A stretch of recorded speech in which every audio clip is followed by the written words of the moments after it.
Hello, welcome YouTubers. Today we're going to be speaking about what is money.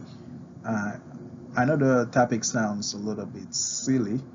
I mean, everyone is expected to know what money is, but through my research, I found out that money is not really what all of us think it is. So, without further ado, let's get down to it and let's see, what is money? When I'm looking for something and I'm trying to find out what something is I go to the dictionary and try to define it. And money is defined as a current medium of exchange in the form of coin and banknotes. Well, that don't really tell you much. So I kept going and I kept researching and find out that money has certain characteristic that it possesses.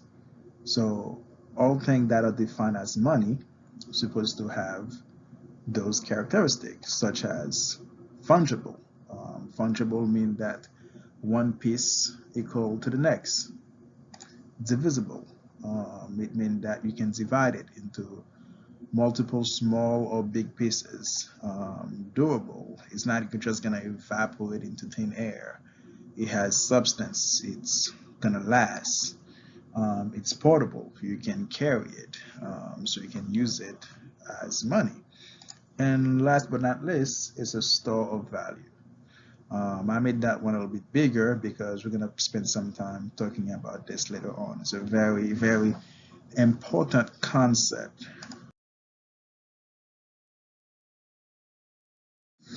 Diamond can be money. So what we're just gonna do, we're just gonna go down the line and rate it against all those characteristics. Is diamond fungible?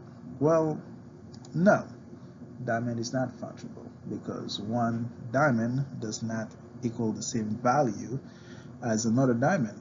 Um, Diamonds are rated per the four C's: color, clarity, cuts, and carats.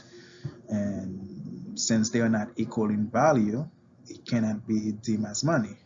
For you to use diamond as money, you will need an expert to go shopping with you so you can evaluate the piece of diamond and so on and so forth. So that wouldn't work. So diamond is not money for that reason.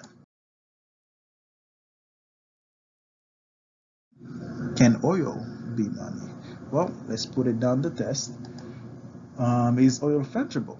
Well, yes. One barrel of oil equal to the next barrel of oil. Is oil divisible? Again, yes. Oil can be divided into whatever amount you want. So yes, it can be divided. Is oil portable? Well, no. It'll be very difficult for you to carry a barrel of oil, obviously, everywhere you go. That's not something that's very realistic. So in that form, oil is not money. As money and see if it actually is money, like the US dollar. Is the US dollar fungible? Well, yes, the US dollar is equal to every dollar. So $1 equal to the next, and so on and so forth. So the dollar is fungible. Is the dollar divisible? The answer again is yes. They are just assigned values. So you can have a $1 bill, a $5 bill, and so on and so forth. So yeah, it is divisible. Is the US dollar portable? We do it every day. We have it in our purse, in our pocket, in our wallet. So yeah, you can carry the US dollar pretty much anywhere you want to. Is the US dollar durable? Yes, the US dollar is durable. It doesn't evaporate into thin air. You can keep it there for years. It's not gonna go anywhere. Is the US dollar a store of value? Now we're gonna spend some time to explore this and really try to get down to the meat of what it means to be a store of value. What is a store of value? Just like we did in the beginning, we're gonna go to the dictionary. And a store of value is an asset that maintains its purchasing power throughout time. So this means a US dollar in any given time period should equal or be able to buy you the same amount of stuff as a US dollar today. According to officialdata.org, $100 in 2020 right now could have bought you $648 worth of stuff in 1970. And if you want to go back even further, $2,728 worth of stuff in 1978. Well, this is clearly because, well, things have gotten more expensive. Or another way to really looking at it is the US dollar has slowly been losing value over time. So, with what we just learned, is the US dollar money? The answer is no. Since it's not a store of value, the US dollar cannot be money. So then what is the US dollar? The US dollar is known as something that's called currency. So if the US dollar is not money, why are we using it and referring to it as money? Well, I'll explain that in future videos. What is currency? Well, currency is a system of money in general use in a particular country. So you have to pay attention to this. Currency is a system of money, so itself is not money. So currency have the same characteristic as money. It's fungible, it's divisible, it's durable, it's portable, but it's not a store of value. So if you're gonna build some wealth, you're gonna have to understand that if you store in currency, it's gonna lose value over time. It's very, very important concept for you to understand. If the US dollar is not money, then what is money? Well, money is gold, silver, and just recently, Bitcoin. Now, I know there's a lot of people who will disagree on this. There's a lot of debate on Bitcoin, but as we get in future videos, we'll put more information out there and you can decide for yourself. But for now, Bitcoin do match a characteristic, so I'm gonna leave it in there.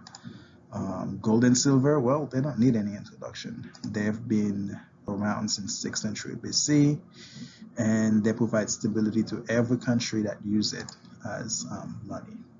Bitcoin, however, it's interesting, but it's only been around for 12 years. So there is not a lot of data there to back it up, which is one of the problem many experts have with Bitcoin. And again, it's young. It hasn't really been tested as money in any society. Nobody knows what will happen if we wanted to use Bitcoin as money yet. But again, we'll explore this further as we go into future videos. So let's not just take my word for it. Let's put gold, silver, and Bitcoin to a little short test and see how they do. Well, are they fungible? The answer is yes. One gold, one silver, one coin, the Bitcoin, equals to the next. They are fungible. Are they divisible? The answer is also yes. They can be divided into any amount of pieces that you want, and yeah, they are divisible. Are they portable? Yes, you can take them anywhere you wish to take them. Are they doable? The answer is also yes.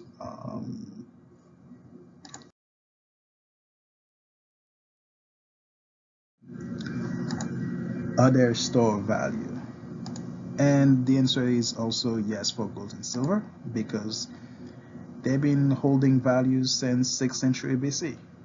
And for Bitcoin, again, the answer is yes, but it's not tested. He only been around for 12 years. Compared to gold and silver, who's been around for pretty much ever. So this was important because, as you can tell, there's a clear difference between money and currency. One of them will keep their value, and one of them gonna lose value. So if you're gonna try to build wealth, you're trying to become wealthy, the first thing you need to do is start converting currency into money, because you want to keep your purchasing power, not lose it. So this was the whole purpose of this video, and that's the very basic of wealth building. So if you find this video useful, please give me a thumbs up, or if there's anything else you'd like me to add, something that I missed, please put in the comment below, and help me get better at doing this as well. And if you'd like to be notified whenever a new video come out, please hit the subscribe button. And I'm going to be talking about topic of, like I said before, inflation, how does the banking system work, how you're losing money in that, how is currency created. I think most people don't know how currency is created, and therefore they do not understand how that's impacting them on a daily basis. So we have a lot more video to come, a lot more of this useful information that's coming. So if you'd like to be notified, please hit the subscribe button, and until next time.